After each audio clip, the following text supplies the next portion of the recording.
tehdäänkö me tää oikeesti? Joo, kyllä me pystytään siihen. Tehdään vaan suunnitelma ja lähdetään toteuttamaan.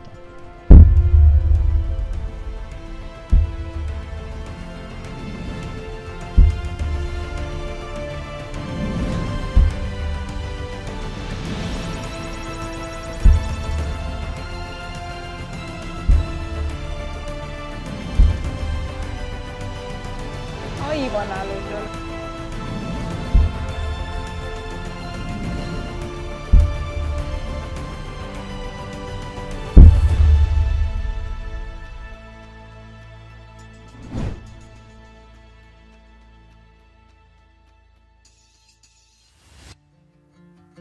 Ei voi kyllä olla parempi aamu.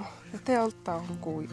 Ja tänäänhän suuntana on siis Suomi. Kyllä. Niin kuin viime jaksossa paljastettiin. Se aiheuttaa semmosia ristiriitaisia fiiliksiä, koska sille on ollut niin kiva reissu ja pitkä reissu, että kiva tavallaan palata kotikonnulle, mutta toisaalta aika haikea. Niin. Nyt ollaan vielä Ruotsissa. Kyllä, ja oikeesti merenrannalla. Joo, toi ihan tyyni toi meri. Hyvä sää.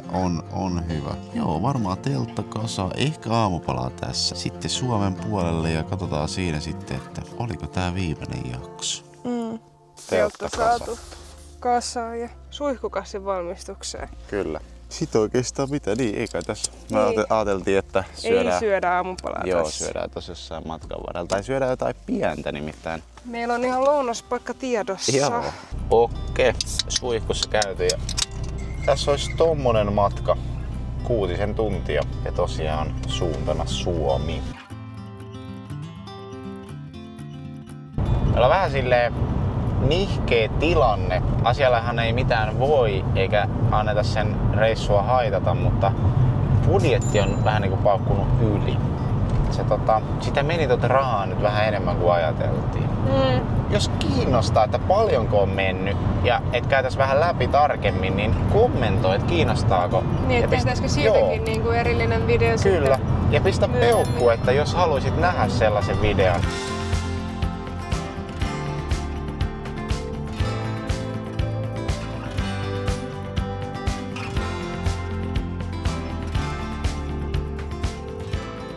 50 kilometriä matkaa Haaparantaan.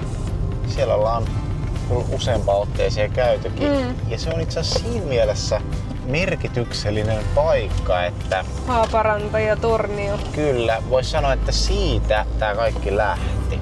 Mulla oli sellainen haave tavallaan, että ei mistään näin isosta voinut niinku kuvitellakaan, mutta että mä haluaisin niinku ajaa Haaparantaan ja se tuntui jo semmoiselta isolta reissulta. Ja sitten Ellu niinku sitten rohkas sanoi, että kyllä me lähdetään vaan. Ja sitten me pakattiin auto, otettiin teltta ja vähän retkiruokaa ja siitä se kaikki lähti. Ja sit siihen jäi koukkuun. Tultiin, että se tulee Lappi, sit semmonen telttailu, retkeily, vitsi mikä fiilis, sit sä käyt ulkomailla autolla. Sit jäi semmonen kipinä, että vitsi tekis mieli jatkaa vielä tonne Lapin puolelle. Jätettiin se vähän hautumaan ja ensi kesän olikin sit pakko lähteä Norjaan. Ja sit sitä seuraavalla kesällä niin lyötiin vielä isommin Norjaa ja kierrettiin käytännössä Etelä- ja Pohjois-Norja. Tänä vuonna nyt sit tää käytännön koko Eurooppa ja ensi vuonna ehkä vielä isommin ja tulevaisuudessa niin isosti, ettei ole ikinä kukaan tehnytkään.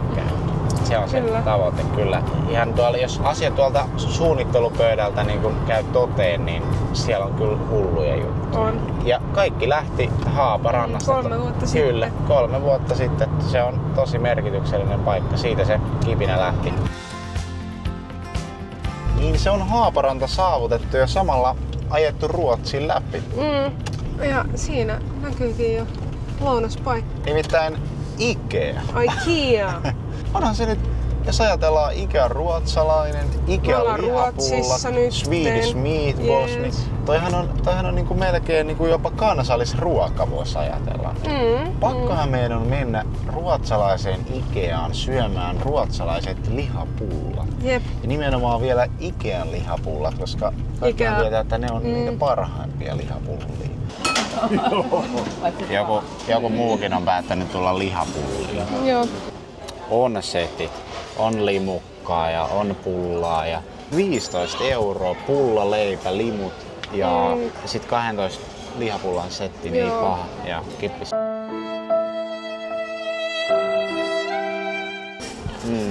hyvä. On hyvä. On oikeesti tässä nälässä, niin ai että. Mä sanon 5/5 setti. Se on 4/5, tää ei oo hyvä. No joo, limu ei oo hyvä, mutta oli hyvä. Muuten olisi vähän sen isompi annos voinut olla, kun oli niin kova näin, mutta nyt kun tää ruoka vähän laskeutunut, niin sit on taas ihan sopiva. Kändiä. Me ollaan käyty nyt täällä 3 vuotta joka kesä tyyliin. Niin. Ja sitten ei ole koskaan ostettu irtokarkkia. Melkein Niin pitäisi Aleksi uhosi, että se ostaa nyt pari kiloa irtokarkkia. 3 kiloa.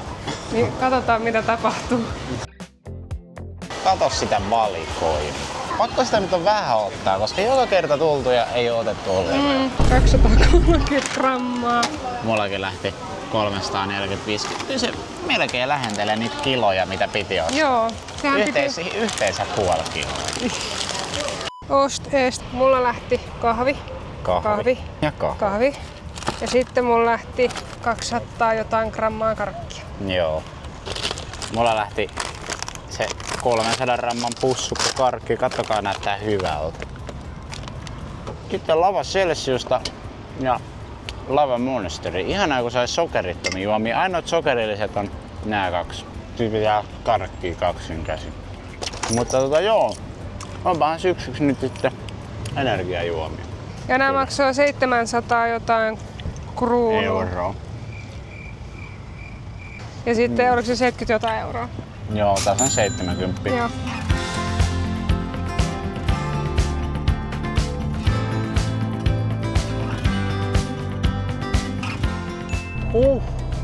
Suomessa. Takaisin Suomessa. Ei voi siis edes käsittää, minkälaisen ympyrän on ajanut. Ja tarkoittaako se nyt sit sitä, että me lähdetään ajaa etelään, eli kotiin päin?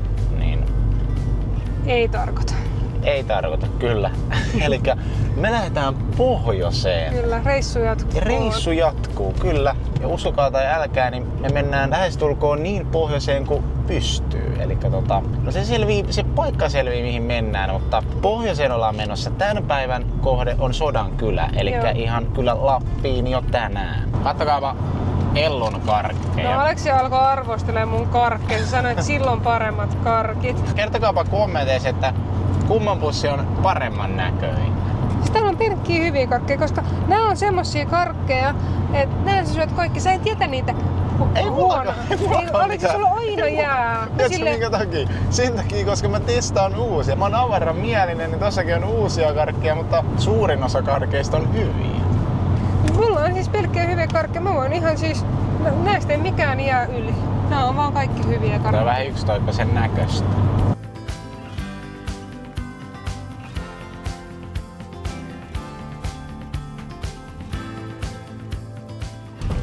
Tiukka vase, jyrkkä vase. Me mentiin oikealle. Ja mihin me ollaan nyt matkalla, niin tossa menee siis sellainen maahan piirretty raja, jossa menee siis Arctic Circlen, eli siis napapiirin raja. Ja napapiiri on niinku tavallaan pohjoisella pallonpuoliskolla. Voisi ajatella maapallon päällä sellainen hattu, niinku kehä, joka kattaa siis Suomi, Ruotsi, Norja, Alaska, Grönlanti, Venäjä täältä pohjoiselta pallonpuoliskolta. Se määritelmä on se, että vähintään yhtenä päivänä vuodessa aurinko ei laske ollenkaan ja vähintään yhtenä päivänä vuodessa aurinko ei nouse ollenkaan. Ja mitä pohjoisemmaksi mennään, niin sitä pidemmäksi nämä ajanjaksot niin kuin muuttuu kyllä. Ja tässä se raja nyt on. Eli tavallaan voidaan niin kuin ajatella, että kun menee tämän 66, 32, 35 asteen toiselle puolelle, niin siellä ei aurinko laskekaan ja täällä laskee. Ja fun fact, siis tässä näkyy tää raja, joka on piirretty tähän siis vuonna 1950, kun tää paikka on rakennettu. Mutta koska maapallon akseli niin kuin kallistuu, voidaan ajatella semmoisen sateenvarina sitä, eli se Arctic Circle siinä päällä siirtyy koko ajan niin kuin miinuksen puolelle, eli pohjoisempaan päin. Ja se liikkuu 15 metriä vuodessa tonne päin.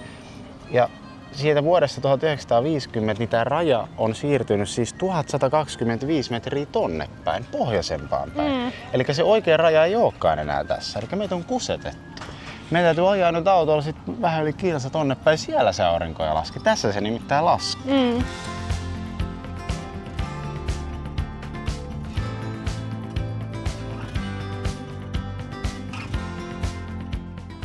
Saavuttu ja niin se on vaan telttakin yhtäkkiä kasaantunut. Ihan mukava paikka. Sodankylässä. Joo. Kyllä. Meillä on vaan nyt tälleen aika keskellä teltta. Yleensä nyt pyritään silleen saamaan just tolleen reunoille niin kuin jengillä on tuolla, mutta me ollaan tässä kaiken keskellä. Tossa on tommonen grillausmesta, jos on siis tälläkin hetkellä tulet. Ei me nyt ehkä syödä mitään nakkisoppaa, vaan voitais käydä ehkä mieluummin jotain rillattaa. Ja toi muutenkin toi Sodankylän K-marketti, sekin on legendaarinen paikka, muistokas paikka. Ensimmäisellä Norjan reissulla muistan, pysähyttiin siihen ja ostettiin sieltä rapusalaatti. Syötiin ne tuktukkien päällä. Kyllä. Oli aika hyvä fiilis. Eka kertaa Lapissa ja oli semmonen seikkailufiilis. Oli kiva. Mennään katsomaan, miltä näyttää legendaarinen Sodankylän K-marketti.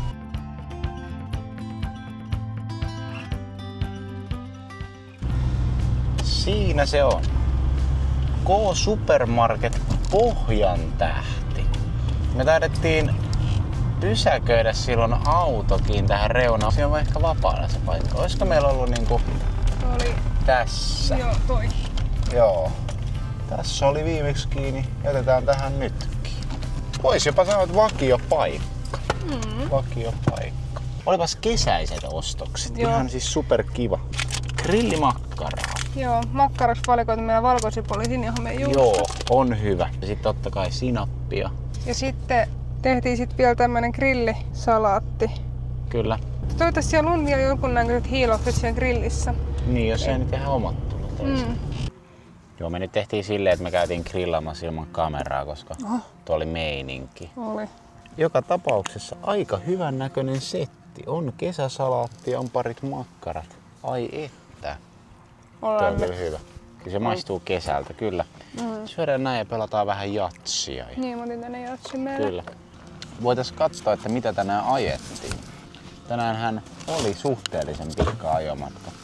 Eli siis reittihän oli hyvin yksinkertainen, koska Lapissahan ei mene kuin pari tietä. Täällä on niinku hyvä se, että täällä ei voi niinku sikäli eksyä, mutta tosta lähettiin, eli Ruotsin puolelta. Sitten tästä ylös, tää on kiva tie aina kun lähtee Lappiin, niin se on käytännössä tää tie. Talvella ajettiin tää tie. Siitä näkyy itse asiassa video meidän Tube-kanavalla, joka on ensimmäinen video, mikä ollaan upattu. Käytiin talvella Nordkapissa, eli Euroopan pohjoisimmassa pisteessä. Se oli aika huikea kokemus. Silloin ajettiin tätä tietä. Tää on nyt vähän sekava, kun näkyy toi takana oleva Euroopan piirrokset, mutta ajettiin tosta, sitten käännyttiin tänne ja nyt ollaan tossa Sodankylässä. Ja kilometriähän tuli niinkin paljon kuin 560 kilometriä. Nyt otetaan tähän pussi karkkia, jatsia ja tehdään näin. Sitten mennään Untenmaille ja huomenna on kiva päivä. Huomenna mennään syvemmälle Lappiin. Vaihdetaan myös maata. Kyllä. Mutta siitä lisää sitten huomenna. Huomenta. Ellu vielä nukkuu. Mä ajattelin lähteä lenkille. Vitsi miten kiva. Aurinko paistaa, tuolla on nyt jo varmaan 25 astetta, 24 astetta. Mä ajattelin kokeilla, jos mä 10 vetäisin. Katsotaan. Kiva lähteä lenkille niin kuin Lapin maisemiin. Varmaan jätän kamera-autoon, mutta katsotaan kun mä tuun, että paljonko se lähti. 20 minutes later. Se meni aivan päin. Siis aivan päin. Siis siinä kävi niin. Mä lähdin juoksemaan tonne Lapin, tonne erämaahan päin. Keskelle ei mitään. Mä olin juossut ehkä 4 kilometriä ja Ellu oli siis nukkumassa. Tilanne oli se, että aliarvioin ton kuumuuden. Toi on jostain syystä sellainen paahtava aurinko. Mulla oli oikeesti fiilis, kun jossain autiomaassa aurinko porottaa, ei pilviä. Tuli semmoinen lämpöaalto ja ekan 2-3 kilsan aikana silleen, että vitsi mä tarviin vettä. Sitten no, ihan samasta mä jatkan ja jotenkin nuutuu, se lämpö hittaa, jano hittaa. Sitten jostain iskee joku ihan jäätävä ampiainen, herhiläinen, mistä minä tiedän. Siis ihan jäätävän kokoinen, hirveä surina. Tiedättekö, kun sehän nimenomaan on se juttu, että älä juokse niitä karkuun, mutta kun mä oon tossa nimenomaan juoksemassa, jolloin mitä se tekee? Se lähtee seuraamaan se pörrä, mä en pääse siitä eroon. Tuli semmonen pakokauhu siitä, että vaan niinku keskellä ei mitään, joku ihan hirveä mölli seuraa mua. Sitten mä sain sellaisen adrenaliinipiikin. mä niinku juoksin ja eihän se tietenkään mihinkään jäänyt. Sitten mä sain niinku hatulla lyötyä sitä näin. Sitten se tippui maahan, mä luulen, että se kuoli. Ja sit kun se toi adrenaliini niinku laski, niin mä olin juossut ihan liian kovaa. Tavallaan niin lujaa, ettenkö mä tommosessa janossa ja kuumuudessa pystyisi juosta, mutta mä jostain sain semmosen piikin. Ja sit tuli se droppi. Ja sit tuntui, että mä niinku leviin. Sellainen sydän tykyttää, hirveä aalto, ihan kamala jano. Mä keskellä ei mitään. Sitten mä ajattelin, että mun on pakko soittaa Ellulle. Mä lähdin juoksemaan sit Ellua vastaan. Mä luulin, että se oli kuollut, kun mä olin lyönyt sitä ton lippiksellä, niin ei, kun se seurasi mua ihan siihen asti, kun mä pääsin tähän kyytiin. Onneksi ei tähän hypännyt. Joo, no, ei mahan minkään. Varmaan aamutoimen nyt sit käyntiin. Näin tehdään. Teltta purkkuu, ehkä aamupala. Ei oo kyllä yhtään nälkää, jotenkin oksettaa tuo koko meininki. Nyt on aika hyvä olo selvinnyt tosta hommasta. Että voitais nyt sit kuitenkin syödä tässä puuroaamupala. Mitä sä oikein teet siellä? Jotenkin tää paljon pitää saada tyhjennettyä. Niin. Puurot on keitelty. Mä en tiedä miten tässä tuli näin liisteriä. Tässä meni nyt joku niinku vika. Mittasuhteet vähän se. Niin oli kovat puheet, että tulee herkkupuurot Kyllä ja siitä ohi. tulee vielä. Pistetään, katon nuo kaikki sörsselit tonne, niin musta tuntuu, että kyllä maistuu. Hyvähän siitä tuli. Niin sitä on kaikesta huolimatta, vaikka meinas kuolla ja puuro oli paskaa, niin päästy eteenpäin. On niin hyvä sää, että ei voi kyllä harmittaa. 27 näyttää nyt auton mittari, sitten kun me oltiin tuossa leirissä, ne näytti 33. Joo, mutta tänään on odotettavissa lämpötilan laskua. Nimittäin tänään vaihtuu maa, mennään pohjoisempaan ja ehkä vähän myös korkeammalle, joten lämpötila voi tippua aika rajusti. Mä en tiedä missä vaiheessa. Aluksi nyt täytyy selättää tää tämmönen riilla. Ja mä toivoisin, kun ei täällä oikein ole muuta kuin metsää, mutta mä toivoisin, että Näkyis poroja. Joo, se olisi niinku ainut sellainen. Niitä on aina kiva nähdä. Oh.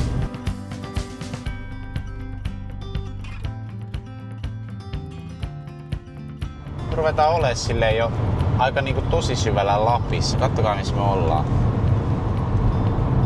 Aika tuolla päädyssä. Ei oo poroja näkynyt. Ei oo poroja näkynyt. Ja on pysynyt semmoisen metsämäisen.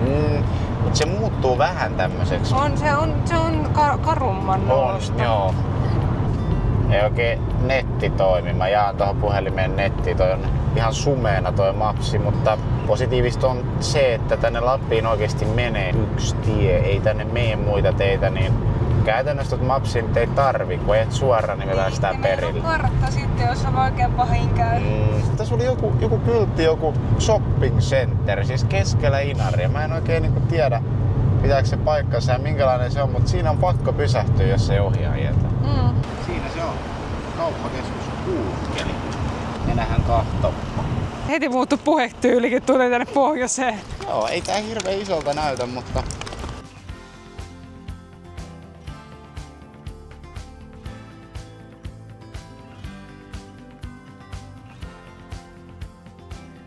mä väittäisin, että toi rupeaa olemaan kyllä jo yksi Suomen pohjoisimmista alkoista.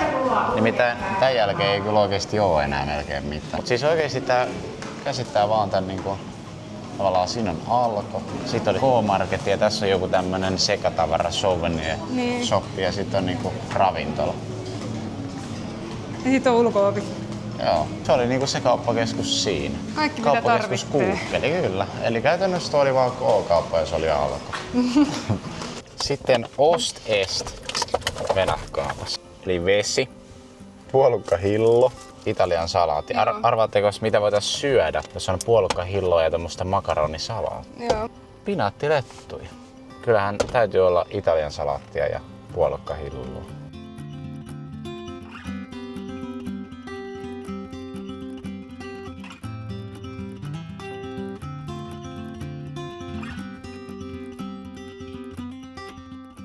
Tää taitaa olla nyt sitten Ivaloa, niin on Ivalo. Big City. Ja mä en tiedä, tossakin nyt luki niinku Utsjoki, eli siis oikeesti varmaan seuraava paikka tästä 164. on siis Utsjoki. Eli 164 kilsaa nyt niinku periaatteessa erämaata tämän jälkeen. Nyt jos tarvii tankata tai hakea juomista, niin se meni jo. Nyt lähdetään sitten Lappiin perikköön.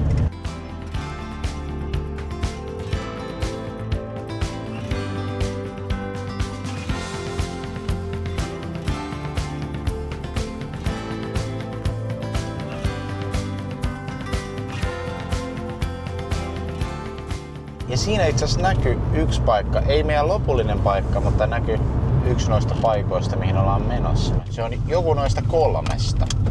Nyt on sit ihan uutta tietä. Musta tuntuu, että tässä on nyt pysyt tiellä 120 kilsaa. Mä väitän, että täällä ei oo siis mitään. Ei mitään muuta kuin tuo raja-asema. Varmasti metsä ja hyttysiä. Joo. Ja toivottavasti poroja. Ei vieläkään näkyy. Tää tiekin on tämmönen niinku pienempi ja kapeampi. Niin, ei oo keskiviivaakaan. Joo, ja vähän tämmönen sivutie. Tänne ei kääntynyt kukaan. Tuossa tavallaan oli autoja. Ei tänne niinku tullut kukaan tänne suuntaan. Tää on muutenkin vähän sellainen tuntemattomampi paikka varmasti monelle. Ja oli mullekin. Mä en ollut niinku mihin me ollaan nyt tavallaan matkalla. Lopullinen päämäärä. Niin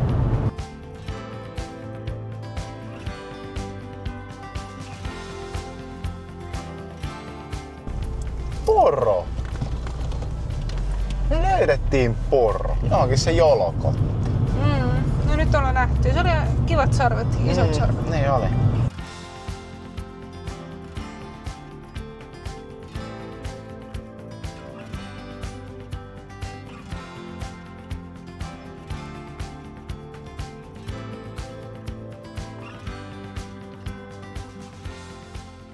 Tuo marketti. Tässä joo nyt on. Nyt varmaan semmosen, mitähän tossa meni, no yli 150 kilsaa ei mitään. Siellä oli tankkausasema ja kauppa. Ja tässä pitäisi ihan kilsan päästä tulla raja-asema. Tossa on jotain Suomen tulliasema. Niin kuin kartasta näkyy, niin ihan tuolla Suomen päälaella. Niin kuin pystyy havaita, niin me ollaan tuolla oikealla puolella. Ei olla niin kuin tällä puolella tätä Suomen Lappia ikinä ollut. Että me ollaan just menty suoraan tai sit tultu sieltä käsivarresta. Kyllä. Eli tää oli nyt se tie, mihin me haarauduttiin. Ja tää tuntuu kyllä jotenkin vielä autiommalta mun mielestä.